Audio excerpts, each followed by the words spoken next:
आणि केंद्रीय मंत्री आणि भाजपचे खासदार नारायण राणे यांनी मराठा आरक्षणाबाबत एक ठाम भूमिका घेतली आहे।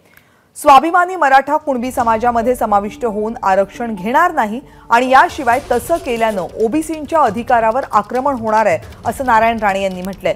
या नाजूक प्रश्नाचा महाराष्ट्र सरकारने सखोल विचार करावा। महाराष्ट्रामध्ये मराठा समाजाची संख्या 32% म्हणजे जवळपास 4 कोटी इतकी आहे। कोणत्याही पदापेक्षा जात, धर्म आणि देश महत्त्वाचे आहेत इतकंच मला सांगावंसं वाटतं असंही नारायण राणे यांनी म्हटलं।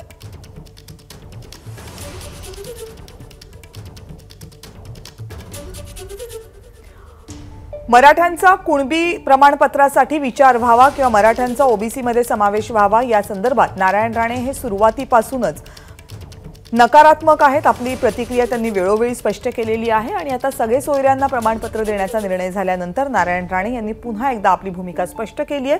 स्वाभिमानी मराठा कुणबी म्हणून प्रमाणपत्र घेणार नाही असं नारायण राणे यांनी म्हटलं आणि शिवाय यामुळे आणखीन काही प्रश्न निर्माण होऊ शकतात, ओबीसींच्या अधिकारावर गदा येऊ शकते असंही राणे यांचं म्हणणं आहे।